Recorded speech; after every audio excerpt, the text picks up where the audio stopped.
Sementara itu, almarhum Ide Pedanda Gede Ngurah dari Griya Wanasari, Desa Salibeng, Sidemen, Karangasem di Pelebon Selasa siang. Almarhum Ide Pedanda Gede Ngurah lebar di usia 103 tahun pada 29 Mei lalu yang bertepatan dengan Hari Waisak. Prosesi pelebon almarhum Ide Pedanda Gede Ngurah diiringi oleh ribuan krama desa setempat, keluarga, kerabat, dan sisya menuju Setra Pura Dalem Wanasari, Desa Pakraman Sukahet, tempat almarhum di Pelebon. Pelebon menggunakan badai dan sebuah lembu yang kesemuanya berwarna putih. Prosesi pelebon almarhum Ide Pedanda Gede Ngurah dipuput oleh Ide Pedanda Gede Panji Sogata yang juga anak biologis sekaligus anak nanak almarhum. Semasa hidupnya, almarhum juga dikenal dengan Ide Pedanda Gede Ngurah Abresinuhun, seorang pedanda Buddha. Beliau sudah amat banyak memiliki nanak di berbagai wilayah di Indonesia. Sebelum pelaksanaan pelebon diawali dengan ritual wisuda bumi di Setra, melaspas pemereman dan narpane dan memargi ke Setra. Rangkaian karya Pelebon di Griya Wanasari sudah dimulai sejak 28 Juni lalu dengan ngaturang Ayaban Purnama dan ngaturang Ayaban Tilem 12 Juli lalu. Dilanjutkan dengan Nunasang di Pura Dalem, Masang Kereb, Kajang pada Sabtu 14 Juli. Dudunan selanjutnya dilanjutkan dengan Nunastoya, Melas Pasukat, Munggah, Narpane, Meras Metetangi, Ngantos Wastre, Maktelente, dan Eteh-eteh ke Setra, serta ngaturang Saji Tarpane. Semasa hidupnya, Pedanda sudah bersadana keliling Indonesia sehingga anak beliau juga banyak di berbagai wilayah di Indonesia atau dikenal dengan istilah Abresinuhun.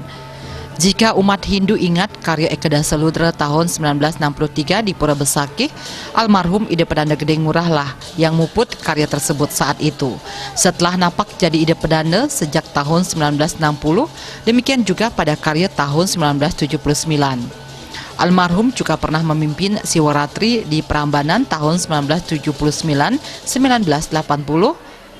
Ngentek Lingih Pura Amerta Jati Cinere tahun 1985 hingga Nubung Pedagingan tahun 1995 dan masih banyak lagi jejak sadana lainnya. Selain itu juga pernah beberapa kali muput ke Lampung dan ke daerah lainnya di Indonesia sehingga punya nanak di beberapa wilayah di sana. Menurut salah satu anak almarhum Ide Pedanda Panji Sogata, semasa hidup almarhum dikenal sebagai sosok sulinggih yang mendharma baktikan hidupnya untuk masyarakat dan umat Hindu.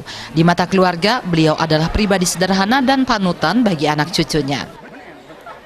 Di lebar bulan pas Waisak tanggal 29 Mei, penampakan Galungan, ya, karena beliau adalah seorang pendeta Buddha, jadi pas Waisak perjalanan beliau seperti sang Buddha.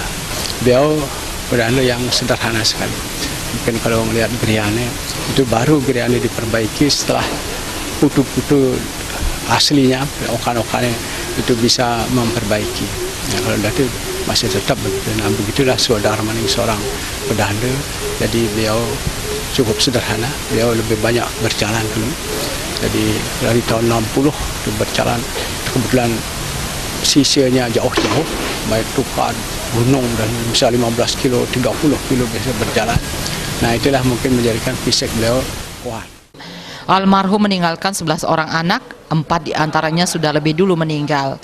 Dari 7 anak beliau, ada 2 anak di Dharma atau yang melanjutkan jejaknya menjadi pedanda. Mereka antara lain Ide Pedanda Panji Sogata dan Ide Pedanda Guru Gotama. Setelah pelebon akan digelar kegiatan ngirim, nuduk galih dan mereka ke Segara Kusamba. Riase Bali TV.